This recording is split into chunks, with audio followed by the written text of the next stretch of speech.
रात में गांव में जागते हैं कि जो कमा के तैयार किया है, बेटी की शादी है, बेटे की शादी है, बच्चों की पढ़ाई के लिए कुछ जोड़ा, ये चोरी ना हो जाए। चारों तरफ इस तरह का माहौल बना हुआ है कि कोई सुनवाई नहीं हो रही। जो काम पुलिस को करना चाहिए, एडमिनिस्ट्रेशन को करना चाहिए, वो जनता कर रही है। पिछले 10-12 दिन में गुलदारों का आतंक बढ़ा और मैं आपको विश्वास दिलाता हूं कि इसकी जांच होगी कि क्या बरेली से कोई आदमखोर गुलदार लाके निजामाबाद क्षेत्र में छोड़ा गया है। इसकी जांच होगी, मैं आपको विश्वास दिलाता हूं। और अगर ये छोड़ा गया है और ये पुख्ता हो जाता है तो जिस अधिकारी की इसमें मिली भगत है उस अधिकारी को कुर्सी पर नहीं बैठने देंगे। इस बात पर मैं आपको विश्वास दिलाता हूं।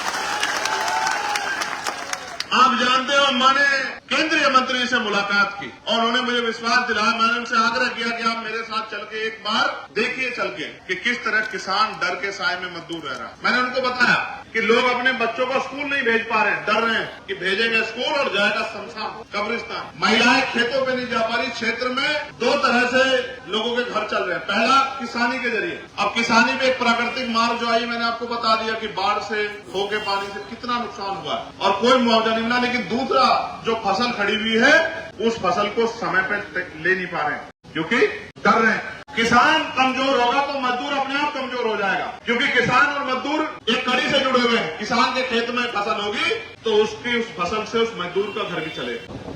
जब किसान नहीं आगे बढ़ पा रहा तो मजदूर कैसे आगे बढ़ेगा। और इस पूरे क्षेत्र में एक बहुत बड़ी आबादी वो भी है जो खेत से घास ला के दूध बेच के अपने घर को चलाती है। एक बहुत बड़ी आबादी। अब इस डर के साए में जान को जोखिम पे डाल के वो महिला अपना घर चलाने के लिए खेत में जा रही है और जब खेत में जाती है तो खबर आती है कि गुलदार उनको रास्ते में उठा ले गया। और एक फोटो मैंने देखी थी, मैं तड़फा था उस फोटो को देख के कि एक बच्ची का मुंह नहीं था, पूरा मुंह नोच लिया था। उसका पैर अलग कटा हुआ पड़ा था, उसका हाथ अलग कटा हुआ पड़ा था। एक मन तो हुआ कि वो उस पूरे शरीर को लाके यहाँ इस दफ्तर में इन अधिकारियों के सामने रखा जाए और इनसे हिसाब मांगा जाए कि इस बच्चे को वापस लाके दो। क्या 5 लाख रुपए में ये बच्ची वापस लाई जा सकती है क्या?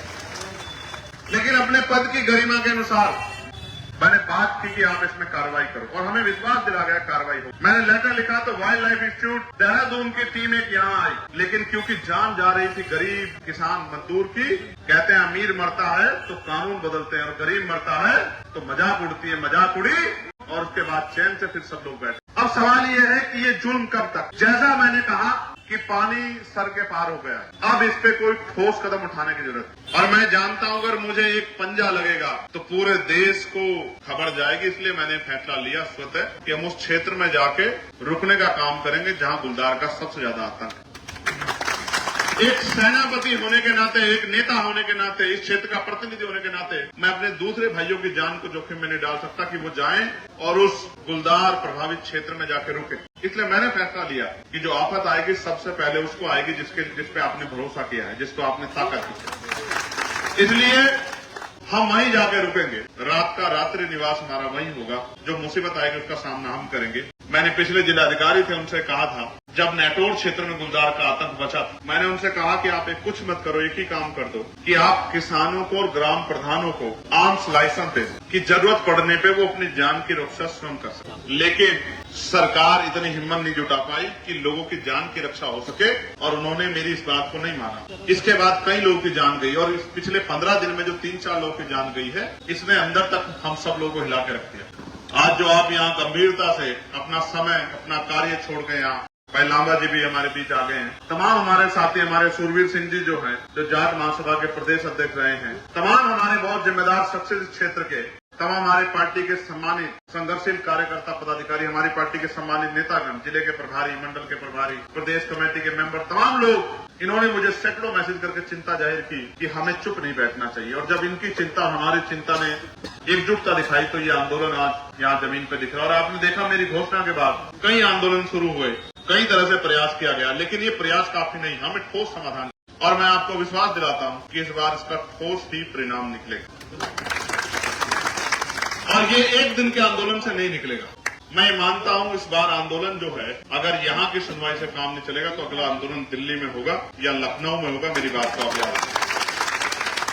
और पूरे प्रदेश के कार्यकर्ताओं को बुलाकर उस विधानसभा का घेराव किसान मजदूरों की रक्षा के लिए और उनके जीवन को मजबूत बनाने के लिए, उनको सशक्त बनाने के लिए हम लोग करने का काम करें। आप ये देखिए, 5 लाख रुपए का मुआवजा दिया जाता है। कितने पैसे का? सरकार ने गरीबों की जान की कीमत क्या लगाई है? सरकार ने हमारी माओ बहनों की जान कीमत क्या लगाई? सरकार ने आपके बच्चों की जान कीमत क्या लगाई? और जिस परिवार का कमाने वाला चला जाएगा, क्या 5 लाख रुपए में वो परिवार जिंदगी भर सर्वाइव कर लेगा? मैंने ऐसे परिवार भी देखे जिनमें छोटे छोटे बच्चे हैं। ये मुआवजा नहीं, ये भीख। मैं लेटर लिखूंगा आज ही कि सरकार वास्तविकता में इन परिवारों का हाथ मजबूत करना चाहती है जिनके साथ तकलीफ हुई है, तो मुआवजे की राशि बढ़ा के 5 लाख से 25 लाख रुपए कम से कम की जाए, जिससे, क्योंकि जान की को तो वापस नहीं कर सकते। जिसकी जान चली गई है, जान की कोई कीमत नहीं है। आप और मैं जब सब जानते हैं कि जो चला गया उसको वापस नहीं ला सकता, पैसों में नहीं तोला जा सकता है। लेकिन जिनके परिवार में हानि हुई है, तकलीफ हुई है, उनके आंसू सूखने में एक छोटी सी मदद ये मुआवजा हो सकता है। और क्योंकि 5 लाख रुपए देने पड़ते हैं तो सरकार को चोर भी नहीं पड़ रहा है। जब 50 लाख रुपए 25 लाख रुपए का मुआवजा देना पड़ेगा तो 25 लाख रुपए किसान को तो देना ही चाहती सरकार। उसका उदाहरण है कि मुआवजा देख लो, आपकी फसलों पे 20 बीघे जमीन फसल गई और मुआवजा दे रहे हैं 200 रुपए, 2000 रुपए। इससे ज्यादा का तो पसीना लग गया किसान का, उसके परिवार का। बीज, पढ़ाई, नड़ाई, खाद, पानी, ये तो सब छोड़ ही दो। तो 25 लाख रुपए ना देना पड़े, इस वजह से सरकार इस मामले का संज्ञान लेकर इस पर ठोस काम करेगी।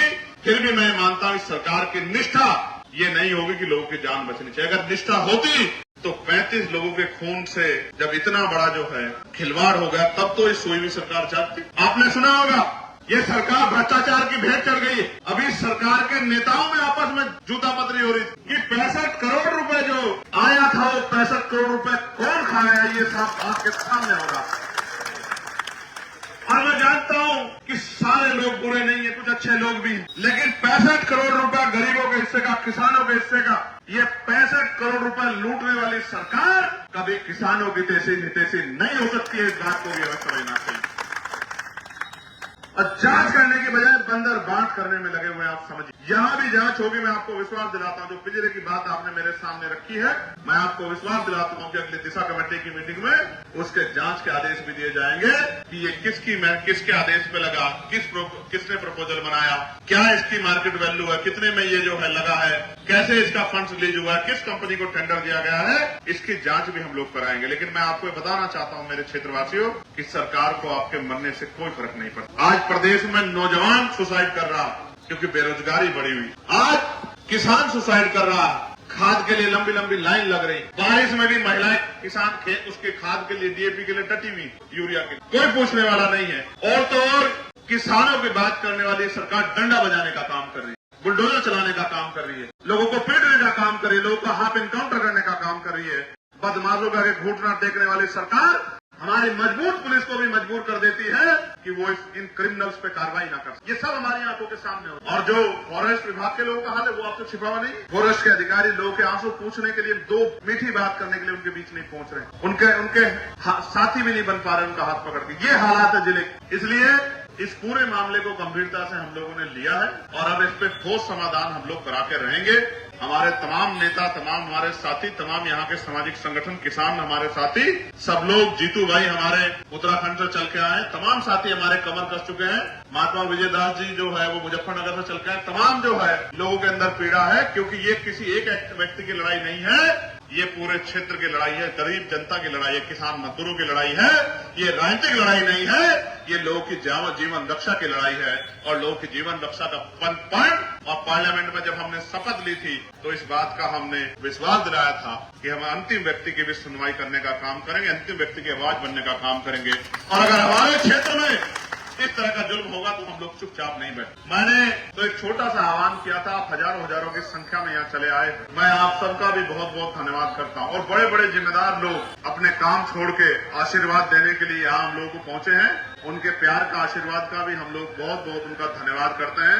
हाथ जोड़ के उनको जय भीम प्रणाम करते हैं। मैं आप सब लोगों को भी विश्वास दिलाता हूँ कि आपका आशीर्वाद खाली नहीं जाएगा। आपका आशीर्वाद बिल्कुल खाली नहीं जाएगा।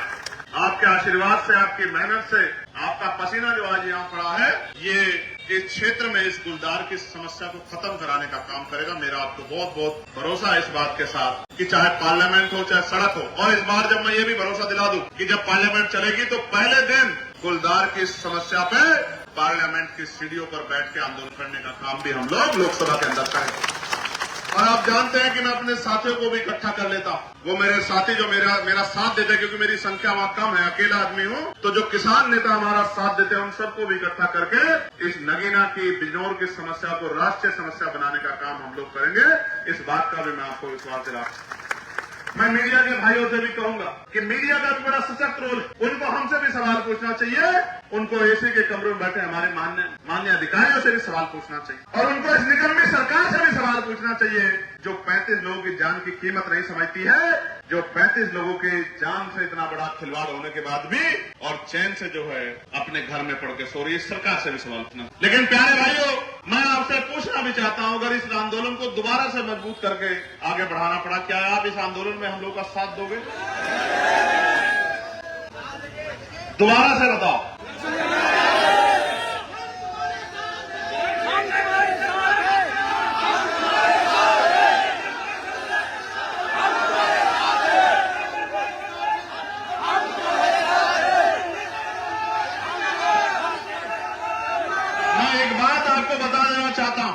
मैं एक बात आपको बता देना चाहता हूं, सांसद बनने के बाद ये मेरा पहला धरना, क्योंकि यही एक काम ऐसा हो रहा है जो मेरी पहुंच से बाहर हो रहा है। आप जानते हैं, अगर ये काम मेरी पहुंच में होता तो मैं कभी धरना नहीं करता। आप इस बात को जानते हैं। ये लोगों की जान का मामला है, वरना कोई ऐसा मामला नहीं। आप तमाम लोग बैठे हैं कि आपकी तरफ आंख उठी हो और मैंने धरना करने के लिए आपको कहा हो। आप इस बात को जानते हैं। मैं आपको रोकने काम करता हूं कि धरना मत करो।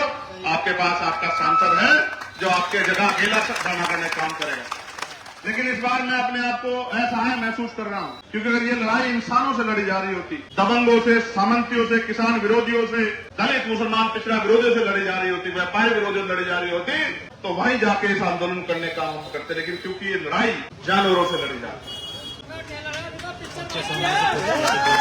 ये जानवरों से लड़ी जा रही है और सामने समझदारी नहीं है, सामने आतंक है। इसलिए इस आतंक से ऐसे ही लड़ा जाएगा जैसे हमारी सेना आतंकवादियों से लड़ती है, इसी तरह से लड़ा जाएगा। सेना बन के हम लोग लड़ने का काम करेंगे। प्यारे भाइयों, अगर ऐसे बात नहीं बनेगी, मैं और नेताओं के जैसा नहीं हूं, लेकिन क्योंकि आप जानते हो हमारी शक्ति को, मैं चाहता तो सारे अधिकारियों को यहाँ धूप में आपके बराबर में बिठा सकता था। आप जानते हो नहीं जानते हो इस बात को? जानते हो, लेकिन उनका अपमान करके मुझे कोई सम्मान नहीं मिलने वाला। मैं इस बात को जानता हूं, इसलिए मैंने उनको आपके बीच में नहीं बुलाया। वरना मैं चाहता, आप देखो छोटा सा कोई मामला होता, बिजली विभाग के अधिकारियों को पकड़ के बंधक बिठा के वहां बिठा लेते हैं। वो तो छोटे छोटे संगठन के लोग हैं, हम तो देश के एक बहुत बड़े संगठन के कार्यकर्ता हैं, भीम आर्मी, आजाद समाज पार्टी कार्यकर्ता। अगर हम चाहते तो इन सारे अधिकारियों को आपकी जगह यहाँ बिठा कर धूप में इनसे भी पसीना बहा सकते हैं। लेकिन सम्मानित साथियों, ये लड़ाई उन अधिकारियों से नहीं है, ये लड़ाई उस व्यवस्था से है। इसमें जो भी खामियां उसको दुरुस्त हम इनके जरिए कराने काम करेंगे। और इसलिए मैं आपसे आग्रह करता हूं कि आप और हमें मिलकर अभी इस पे मजबूत संज्ञान लेना है। आज हमारा परिवार जो है, रात्रि परिवार रामदास वाली में रहेगा। कहाँ? रामदास वाली में एक जगह है जहाँ ये कब हुई घटना? 15 दिन हो गए। तो 15 दिन जहां पहले घटना घटी थी, जहां लगातार गुलदार देखा जा रहा है, तो आज हमारा रात्रि प्रवास वहीं रहेगा रामदास वाली। और उसके बाद कल फिर हम उसी क्षेत्र में कहीं ना कहीं जनता दरबार भी लगाएंगे। मैं तब तक अपने कमरे पर नहीं जाऊंगा जब तक यहां से उचित समाधान नहीं होगा। मैं आपको विश्वास दिलाता हूं, चाहे रात कहीं काटनी पड़े और दिन कहीं काटना पड़े, जब तक अस्थायी समाधान नहीं होगा, लोगों को न्याय नहीं मिलेगा, ठोस कार्रवाई नहीं होगी, तब तक मैं अपने कमरे पर वहां धामपुर में नहीं लौटूंगा। और यहीं से जो भी कार्यक्रम होगा वो क्षेत्र से ही किसी न किसी ऐसी जगह से जहां रुकने का मौका मिलेगा वहीं से। बस आपसे आग्रह की रोटी पानी की व्यवस्था आप लोग करा देना। करा दोगे नहीं करा दोगे? सच बताओ, दोनों हाथ उठा के बताओ, करा दोगे नहीं करा दोगे? नहीं, ऐसे तो बहुत मजबूत लोग बैठे हैं। ये तो एक एक बारात की व्यवस्था करा सकते हैं, लेकिन इनसे व्यवस्था नहीं करानी, आप ही लोगों से व्यवस्था करानी। ठीक है? तो मैं आपका आभार प्रकट करता हूं और मैं इश्तियाक भाई भी हमारे बीच आके तमाम हम अपने अधिकारियों को, हमारे जिम्मेदार साथी जाके ज्ञापन देने के लिए बुलवा दे। उनको ज्ञापन हमारी टीम दे देगी। कहाँ ज्ञापन? हाँ। और फिर हम लोग जो हैं, मैं आप लोग अपने अपने काम में डटना। मैं जरा रामदास वाली जब तक जो है पूरी जानकारी जुटा के मैं रामदास वाली रहूंगा, फिर तटबंध और जहां जहां समस्या है उनको भी देखने के लिए जाऊंगा। लेकिन जैसा मैंने पीड़ित परिवारों से भी मिलना है, लेकिन मैं आपको विश्वास दिलाना चाहता हूं कि इस बार आपकी लड़ाई अंजाम तक पहुंचेगी। पहुंचनी चाहिए नहीं पहुंचनी चाहिए? बताओ। पक्का? गुलदार का आतंक खत्म होना चाहिए, नहीं खत्म होना चाहिए? बिजनौर गुलदार मुक्त होना चाहिए, नहीं होना चाहिए?